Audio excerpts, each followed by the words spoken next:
लामाचोक पैदल यात्रा 4 किलोमिटर ल अब हाम्रो 4 किलोमिटर हिँड्नुपर्छ है सानो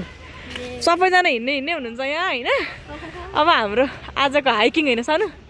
सुरु भएको छ अब 2 घण्टा डर लाग्दैन 2 घण्टा लाग्छ र यहाँबाट चाहिँ अब हामी हिँड्यौं है तर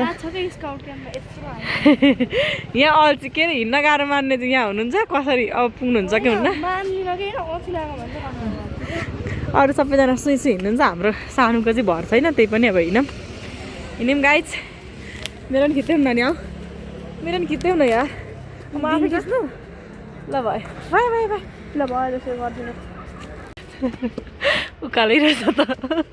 बाबाले सानोलाई नाक्चिने उकालो चाहिँ सक्दिनँ भन्दै हुनुहुन्थ्यो 2 पाइलामै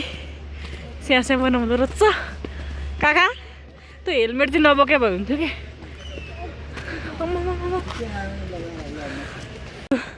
हिँड्दैनन् भनेको हामीहरूलाई गाह्रो पर्ने पर्दा म त पुगिसकेँ माथि पुगिसकेँ ओ पर पुगेँ बरु मलाई नै गाह्रो हुन आँट्यो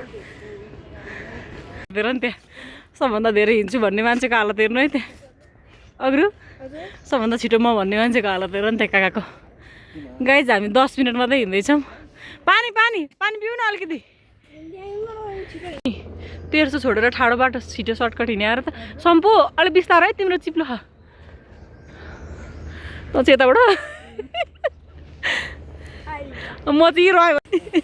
रिङ्कु दिदीको हालत हेर नि त्यहाँ सगरमाथा चढे जस्तै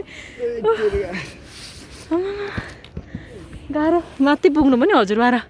काका र अग्रीमा त रिङ्कु दिदीहरू कहाँ छन् परै छोडिए 1300 भेट्यो जस्तो हामी पनि बुटुटु कुदिहाल्छौँ 1300 भेट्यो जस्तो हामी पनि बुटुटु कुदिहाल्छौँ नि होइन ऊ पर र काका आमा अघि पुगिसक्नु भएछ अब फेरि उकालो सुरु गाइज यस्तो नाक टोकिने उकालो काटेर आयौँ हामी हिँड्न न के भन्दै हुनुहुन्छ त्यहाँ के भन्दै हुनुहुन्छ त्यहाँ आर्मी दाइले छोरीले मलाई खुसी बनाउँदैछ हिँडेर यसरी नै फोटो खिच्दैछु एउटा गाइज के सरले हिँड्न टोली अघि म भिडियो बनाउँदैछु विशाल जाऊ विशालको पनि भिडियो आएकै छैन हजुरबाले आज नातिनीलाई बुटुटु पार्नु बज्योस् यति हजुरबाले आएको थियो र मलाई ढुक्क भाषा गनगन सुन्नु पर्यो होइन आइपुग्यो होला भनेको त अझै 3 किलोमिटर छ त नि भर्खर 1 किलोमिटर आएको हामी 1 घन्टा हुन लाग्यो लु हेर त है ओक्सेबाट बुधबारे भन्छ कति पनि छैन भने चित्त बुझ्छ त्यो त हो नि अनि यो उकालोमा त गाह्रो हुन्छ त्यही भएर चित्त बुझ्ने ठाउँ त हो नि त अघिसम्म के उकालो भएर धेरै बेर लागेको क्या हामीहरूलाई अब नलाग्ला लाउ सम्पू अब त धेरै बेर नलाग्ला यस्तो राम्रो चौर रहेछ यहाँ बस्ने एकछिन अनि हिँड्ने होइन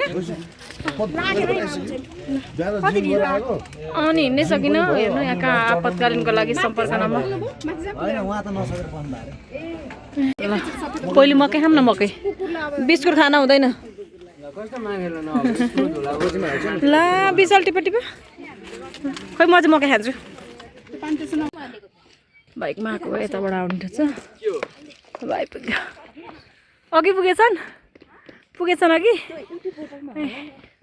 आइपुग्यौँ हामी पनि अब 2.5 घन्टा लाग्यो है हामीलाई चाहिँ ठ्याक्कै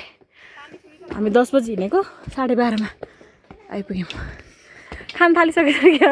सबै देख्छ सुन्तला बोक्नै नपर्ने रहेछ नि अब यहाँ काँक्रा खाने कार्यक्रम खाना नखाइकन आएको मान्छेलाई भोक लाग्यो अरे सम्पू काँक्रा खाऊ सबै खानेकुराहरू पाउँदो रहेछ होइन गुम्बा त्यता गुम्बा बन्द हो र ए छेउमा गएर हेर्न चाहिँ मिल्ने रहेछ यस्तो रमाइलो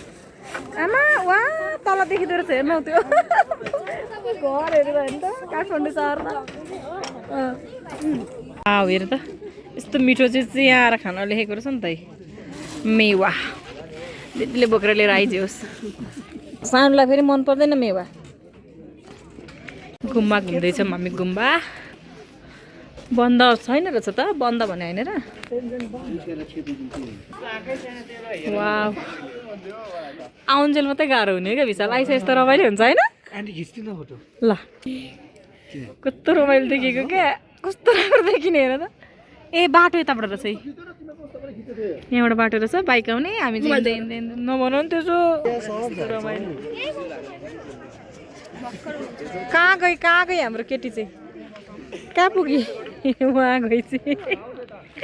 बसी चाहिँ गएर चटपटे बनाउनलाई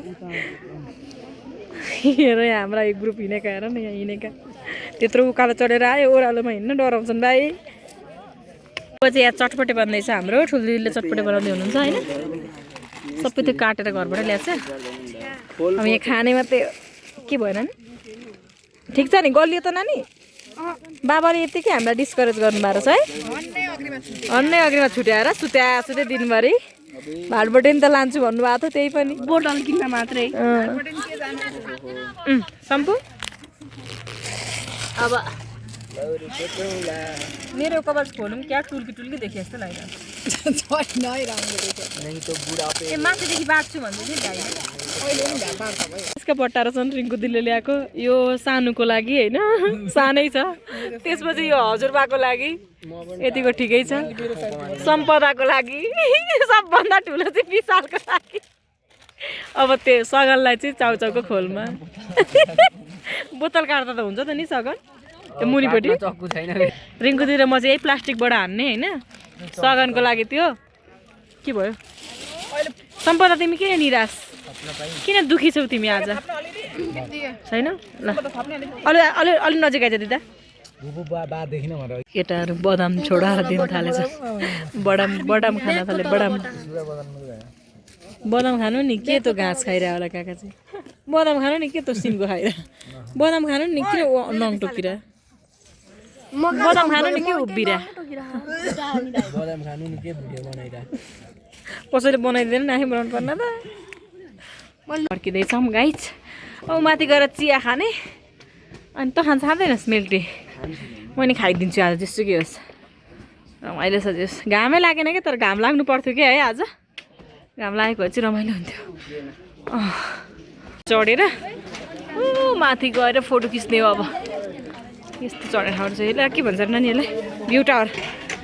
टावर रहेछ जाऊ हिँड जाऊ न आऊ सम्पदा आऊ न किन नजाने हो र जाने हो नि जाउँ न यहाँसम्म आएछ किन नजाने जाऊ न के को भाँचिनु जाऊ डराउनु हिँड